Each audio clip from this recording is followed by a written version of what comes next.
The ignored warnings Captain Virik sat alone in the cold chamber of the Galactic Council headquarters. The air smelled of polished metal and old secrets. His face was hard, carved by years of war, but his eyes were filled with worry. A glowing screen in front of him played the same video again and again. A human soldier, bleeding and tired, standing over a burning alien tank, smiling. They're not like the others, Virik said to himself. They enjoy the fight. The doors slid open. Counselor Threx and 3 other high-ranking officials entered, dressed in golden robes. They were calm, almost bored. You called this urgent, Captain, Threx said. I hope it's not about those creatures again. Virik stood.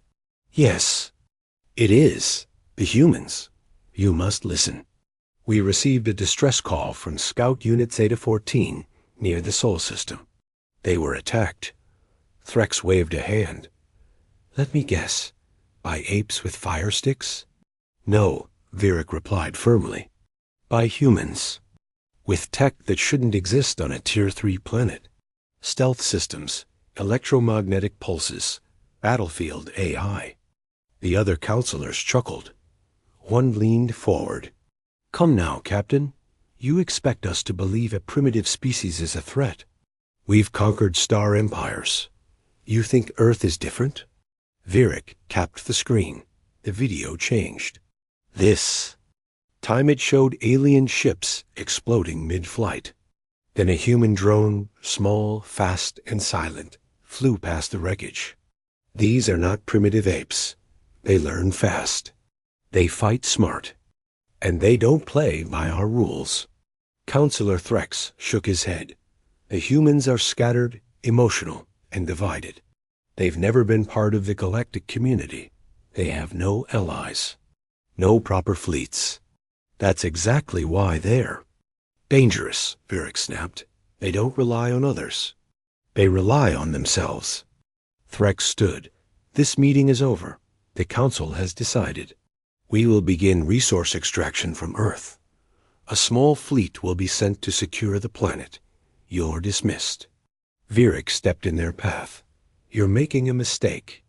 I fought in 5 wars, and I've never feared an enemy until now. Threx looked him in the eye. And yet you fear farmers with guns? No, Virik said quietly. I fear what happens when they get serious. Far from the council chambers, deep in space near Earth, a scout ship hovered above the blue planet. Inside, Lieutenant Zarn looked out at the clouds. No resistance. He said to his crew, It's almost boring. A young technician laughed. We'll be home before dinner. Then the lights dimmed. Alarms blared. Communication systems died instantly. What? The ship shook violently. A black object hit the side of the hull. Then another. And another. Are we under attack? Zarn shouted. No projectiles. Just ... black spheres attaching themselves. To the ship, one of the engineers screamed. They're cutting through the hull. Before they could react, the lights went out completely. And from the darkness, they heard footsteps. Heavy, measured ... and then silence. The ship never responded. Again, back at Council HQ, Virik received the report. Scout Zeta 14 has gone dark. He stared at the report in silence, then turned to the stars outside the window. They were warned, he whispered. Now it begins. Asterisk space above Earth was quiet. Too quiet. The alien fleet floated like a sharp blade hanging over a peaceful village. Dozens of ships, sleek, silver, and armed to the teeth, lined up in orbit. Lights blinked. Weapons were charged. Soldiers on board felt relaxed. Some even joked with each other. Commander Ralvek stood on the bridge of the lead ship. He was confident, even smiling. No response from the surface? He asked. None, replied his officer. Their communication towers are active, but they're not sending signals to space. Strange, Ralvik muttered. No shields. No defense fleet. No planetary warnings. Are they sleeping? The officer chuckled. Maybe they don't know we're here. Ralvik narrowed his eyes.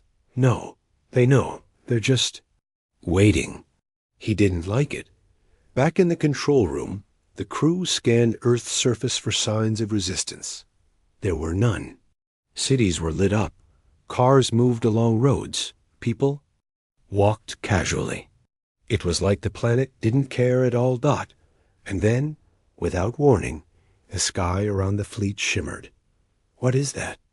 Someone shouted outside the windows. Space bent. Shadows twisted. From nothing, black objects emerged.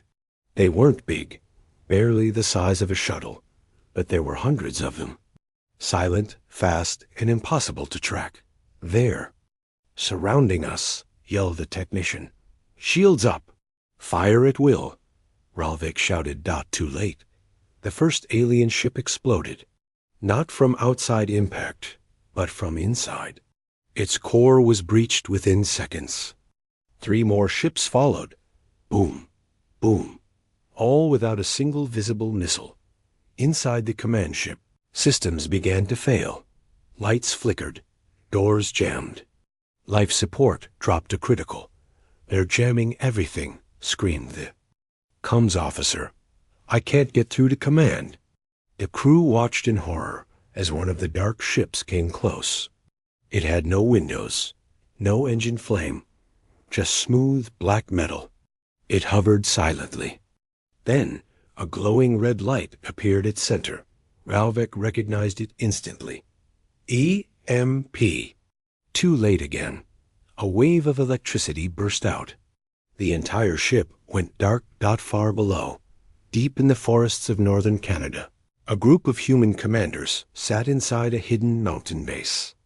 Monitors showed the chaos in orbit. Strike successful, one of them said calmly. 7 enemy ships disabled. The rest are blind and confused. General Mason nodded. He wore simple combat armor, scratched and old. His voice was steady. Good. Begin Phase 2. Another officer spoke. Should we warn the civilians? Mason shook his head.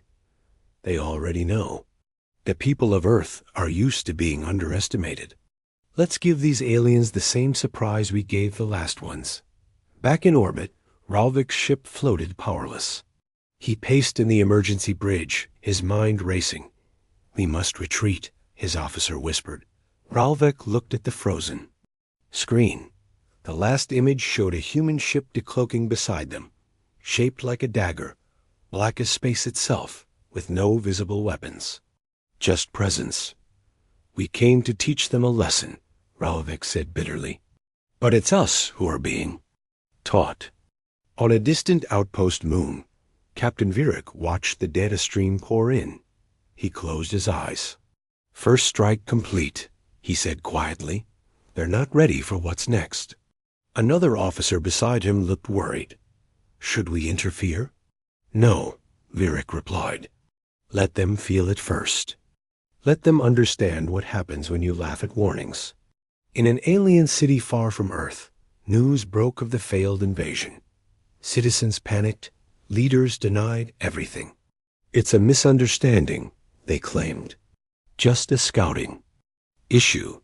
But one word was repeated in whispers across the galaxy. Humans. And somewhere deep in space, another stealth ship activated, heading not toward Earth, but straight toward a council world. Asterisk. The Galactic Council's invasion plan was falling apart, and they didn't even know how after the first failed assault. Alien commanders expected a counterattack, maybe missiles, maybe fleets, maybe loud battles in the skies, but nothing. Came no ships, no threats, just silence. Commander Ralvik, still stranded in Earth's orbit with his half-destroyed fleet, tried to regroup. Emergency beacons had been activated, but no help arrived. His soldiers were scared. Commander, his second-in-command whispered, there's something wrong on Deck 3. What now? They're disappearing. Ralvik blinked. What do you mean? Crew members, one by one, no alarms, no gunfire. Just gone. Ralvik rushed to the deck. The hallways were dark. Lights flickered. Walls were marked. Deep scratches, symbols, something ancient. Blood trails vanished into vents. One soldier stood shaking in the corner, muttering, "I saw it. It wasn't a creature. It was a human." Across the world, human operatives were already moving. They didn't wear bright armor. They didn't march in lines. They vanished into shadows. Operating in teams of two, knew the terrain, knew every sound, every blind spot. On the ground in Siberia, a team of 5 alien troopers searched a crashed pod site. Their scanners picked up heat signatures. There's someone nearby. But all they heard was wind dot, and then click. A trap exploded beneath their feet, not deadly, but clever. It launched a bright flashbang into the air, blinding their sensors. By the time the light faded, 2 of the soldiers were gone. Only one scream echoed in the valley. Run! In South America, a human hacker named Leah was breaking into alien satellites. She sat inside a rainforest bunker surrounded by makeshift tech. "Satellite Grid 7 is down," she said into her mic. "Good." General Mason replied from the underground base. "Blind them. We're not just fighting them. We're confusing them." "They still don't know how many of us there are," Leah said with a grin. Mason smiled. "Let's keep it that way."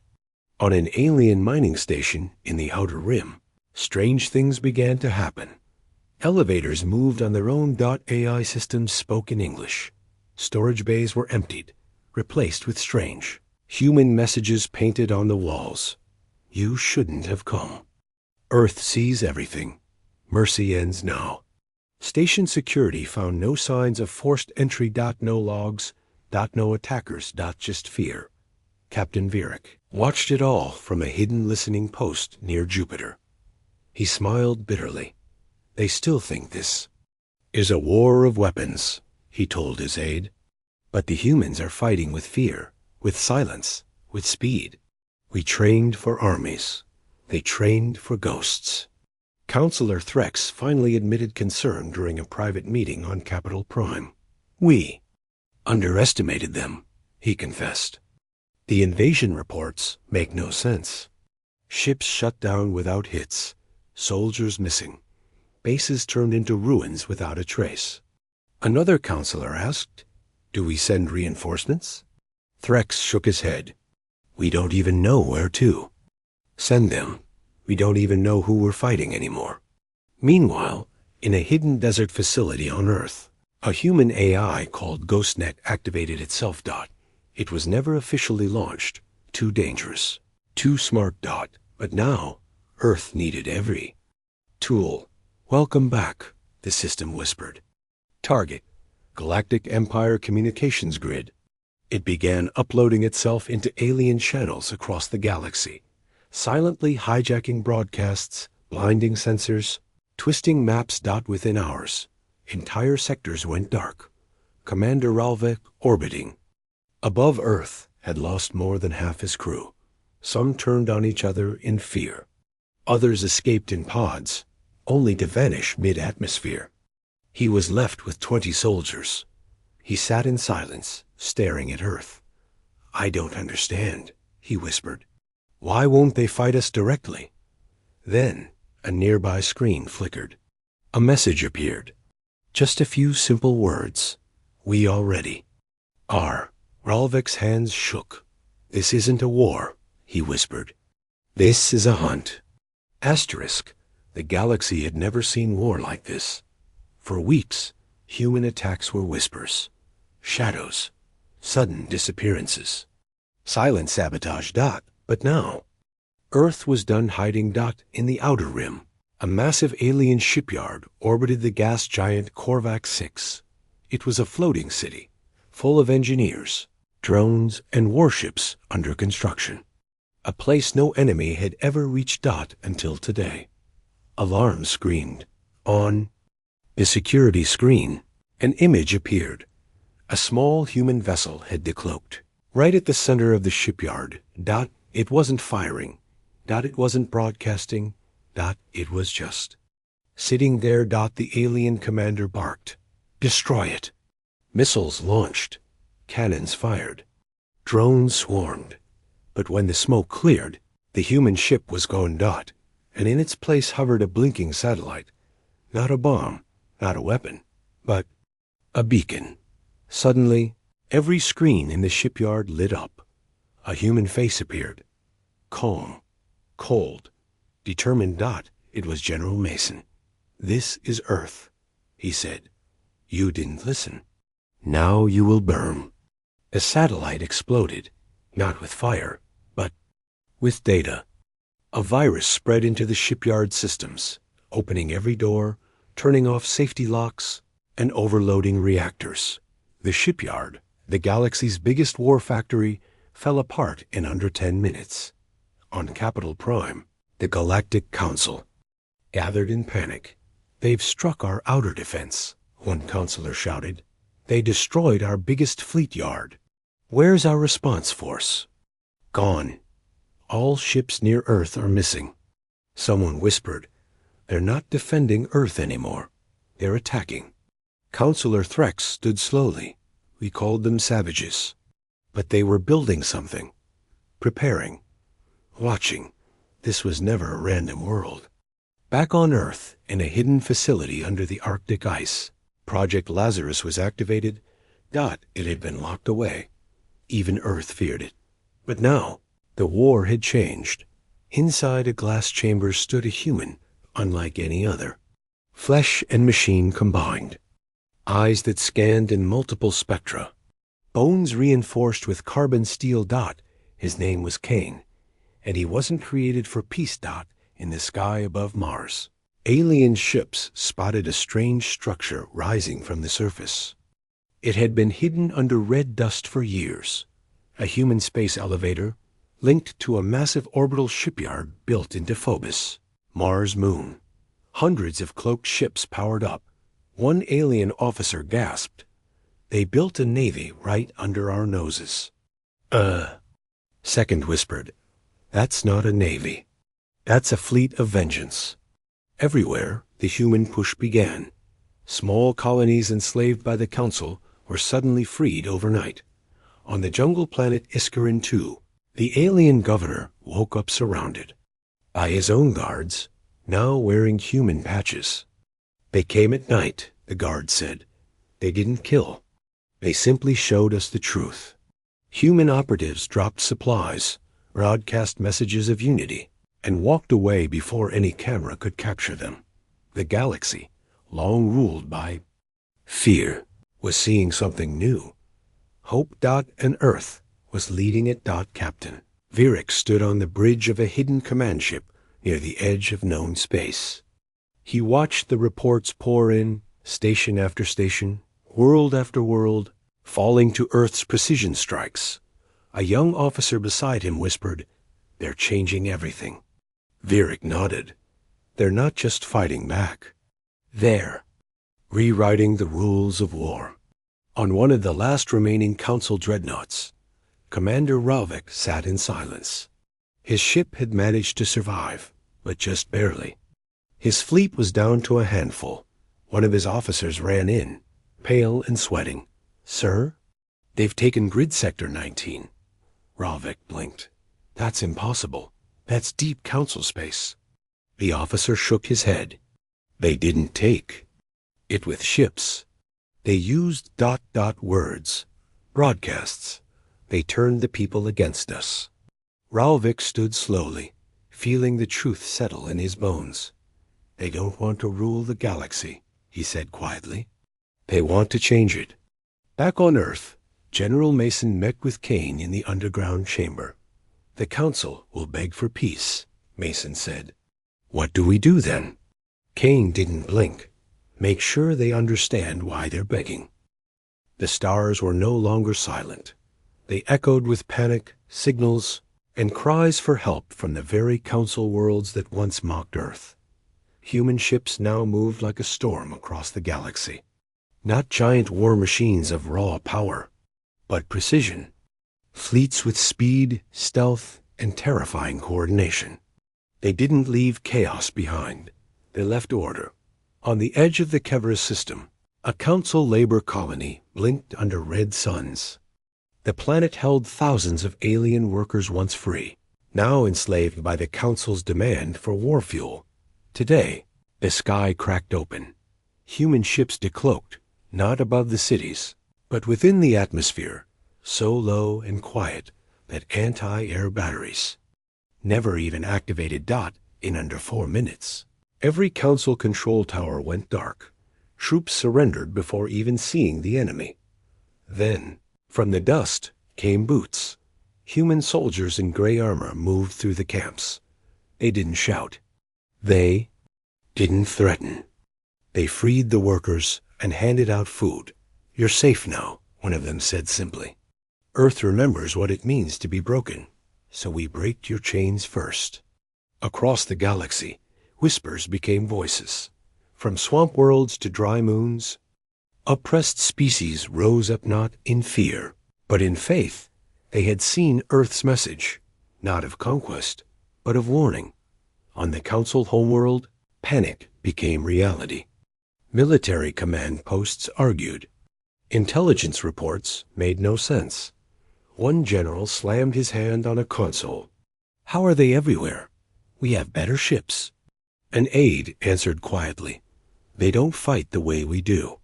They never did. Every world they reach, people join them, surrender to them. They're taking our empire apart, without needing an empire."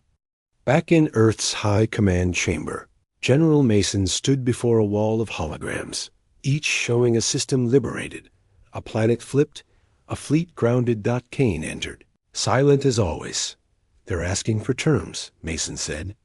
"Some council worlds want to negotiate surrender." Kane raised an eyebrow. "Now they want peace?" "They say Earth is overreacting," Mason added with a bitter smile. "That it was just a mistake." Kane walked closer to the center map. He tapped a council core world glowing in red. "Millions died during their mistake." Mason nodded slowly. "So what now?" Kane's voice was cold. "We end it." "All of it?" In deep space, the largest human fleet yet was gathering hidden inside a hollowed-out asteroid belt. It wasn't like alien fleets, lined in clean formations. This was chaos. Perfectly controlled. Stealth frigates, long-range destroyers, EMP bombs, drones with neural combat, AI. And in the center, the Ark ship Orion, Earth's mobile command fortress. No council world had ever faced it. Until now, Counselor Threx stood in the Great Hall of Unity, once filled with pride, now filled with fear. News arrived by the minute. "They've taken Sector 91. Our fleets are retreating without firing." Entire garrisons joined the humans voluntarily. Threx stared at the message in his hand. From Earth. 2 words. "Still laughing?" The final blow came at Zitharon Prime home, to the most brutal council prison. There, human forces didn't just disable the base. They did something worse. They freed the prisoners, all species, all backgrounds, and gave them a voice. A camera drone streamed its love to every world. A broken alien child looked into the lens and said, "The humans came, not to rule, to save us. Who are the real monsters now?" On the Ark ship Orion, a meeting took place among Earth's top commanders. "The galaxy is listening," Admiral Reyes said. "They want to know our terms." General Mason stood. "We give them truth. No council, no empire, just peace." Kane leaned forward, his eyes glowing softly. "And if they refuse?" Mason didn't hesitate. "Then they'll see what Earth does when it's not holding back." That night, across every star system, human ships lit the skies like silent comets.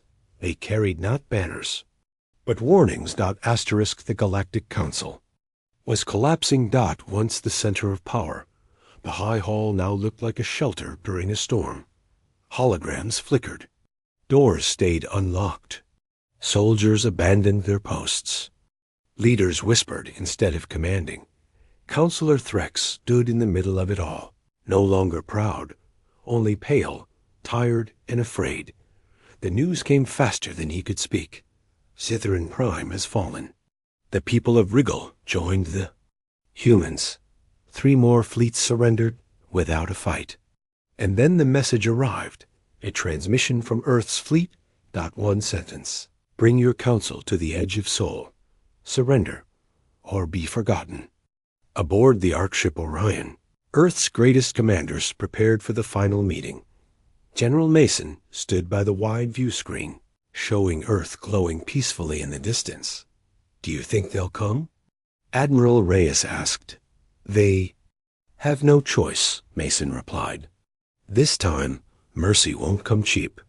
Beside him, Kane checked a datapad showing every liberated world. Over 100 star systems, all free under humanity's flag. He spoke quietly. We did what they never expected. We didn't burn them. We changed them. In orbit above Earth, the Council's last ship arrived. That it was not a warship, that it was a white-flagged envoy vessel, unarmed, slow, and watched from all angles by Earth's silent fleet. Counselor Threx stepped into the Orion's chamber, surrounded by human officers. He looked around. No gold, no trophies, just purpose and eyes that had seen too much. He tried to speak, but his voice trembled. We misunderstood Earth. No, Mason said sharply. You ignored Earth. You enslaved, invaded, laughed. Threx fell to one knee. We beg for peace, please. Mercy. The room fell silent. Kane walked forward, eyes locked on Threx. You didn't come here for peace, he said. You came to survive. Threx looked up, desperate. We'll disband the council. We'll pay reparations. We'll disappear. Mason turned to a screen behind him.